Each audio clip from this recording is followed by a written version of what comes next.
नमस्कार, मी रामप्रसाद मगर. आपण पाहत आहात दैनिक प्रजासत्ताचा आवाज.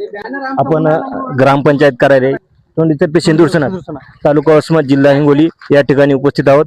आणि या ठिकाणावर प्रहार जनशक्ती पक्षाच्या वतीने अन्नत्याग उपोषण हे ठेवलेलं होतं. इंजिनियर मॅडम असतील, ग्रामसेवक असतील, यांच्या वतीने हे उपोषण तोडण्यात आलं. त्यांच्या ज्या मागण्या होत्या त्या येत्या काही 15 दिवसात ते पूर्ण करणार आहेत. आणि PDO साहेबांच्या वतीने सांगण्यात आले की ह्या मागण्या आम्ही 15 दिवसात पूर्ण करू. न झाल्यास संबंधित ठेकेदारावर कारवाई करण्याचे आदेश BDO साहेबांनी दिलेले आहेत. मॅडमनी सांगितले आहे की संबंधित ठेकेदारावर कारवाई करण्यात येईल. धन्यवाद.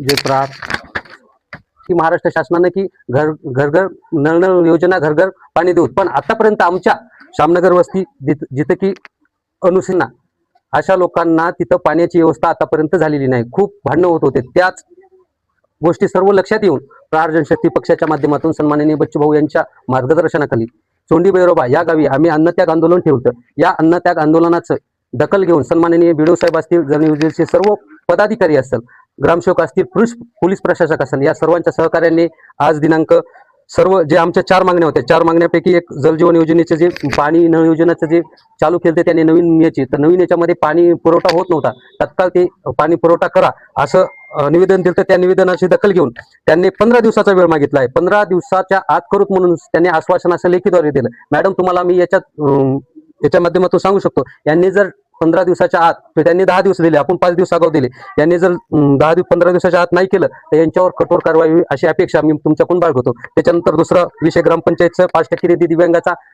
साहेबांनी वाटलेला आहे काल. तशीच गाडी जो स्वच्छता गाडी आहे त्यांचं पण उद्घाटन केलं, पण सर आतापर्यंत ती चालू केली नाही. पण ते येणाऱ्या लोकांना पण त्याची तुम्हाला जे आहे त्याची दखल घेऊन 1 ते 2 दिवसामध्ये ती चालू करून जे काय असेल ते तुम्ही सुरळीत करून द्याल. तसंच BDO साहेबांनी, सन्माननीय BDO साहेबांनी पण फोनद्वारे असं आश्वासन दिले की 100% तरतूद असेल तर आम्ही सौर ऊर्जाचे पंप पण येणाऱ्या काळात 100% 2 ते 3 महिन्यात करून देऊ. आणि जोपर्यंत हे मागण्या पूर्ण होत नाहीत आणि कंप्लीट होत नाहीत, जर नाही झाल्या तर यापेक्षा तीव्र आंदोलन आम्ही पंचायत समिती नसता हिंगोली येथे करू. पूर्ण प्रहारची टीम असेल, सर्व आम्ही तिथं दाखल होत. एवढं बोलतो आणि त्याच्यानंतर ग्रामसेवक साहेब हे प्रतिक्रिया देतील. संदर्भात जे की जलजीवन योजनेअंतर्गत श्यामनगरला सुरळीत पाणी पुरवठा होत नव्हता अशी त्यांची मुख्य मागणी होती. तर ही मागणी संबंधित पाणी पुरवठा विभागाचे सर्व अधिकारी, पदाधिकारी तसेच संबंधित गुत्तेदार यांच्यासोबत चर्चा करून हे जे आहे हे 15 दिवसाच्या आत पूर्ण काम करू असं आम्ही त्यांना लेखी आश्वासन दिलेलं आहे. आणि आमच्या लेखी आश्वासनाला प्रतिसाद देऊन त्यांनी सुद्धा हे अन्नत्याग आंदोलन स्थगित केलेलं आहे. नमस्कार, मी निकिता पाटील, कनिष्ठ अभियंता पाणी पुरवठा. तर त्यांच्या मागणीनुसार जलजीवन मिशनचे जे पाणी पोहोचत नाही आहे जिथे पण, वॉर्ड नंबर 3 त्यांनी स्पेसिफिक असं मेन्शन केलंय.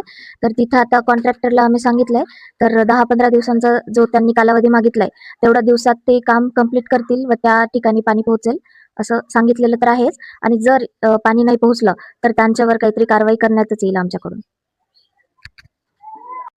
मॅडम असतील, निकिता मॅडम असतील, वर्गीस साहेब असतील, BDO साहेब असतील, सर्व प्रशासक असाल, यांनी आंदोलनाची दखल घेतली आणि दखल घेतल्यानंतर हे आंदोलन स्थगित केली. असाच आम्ही मॅडम काय सर्वसामान्याचे काम करत असतो प्रहारच्या माध्यमातून. एवढंच आहे की ठेकेदारांना विनंती करतो की पुन्हा एकदा जे काय आहे ते लवकरात लवकर काम तात्काळ संपूर्ण काम करून द्यावे. एवढंच थांबतो आणि जय हिंद, जय महाराष्ट्र असं हे करतो. प्रहार जनशक्ती पक्षाचा, प्रहार जनशक्ती पक्षाचा, बच्चू भाऊ तुम आगे रहो.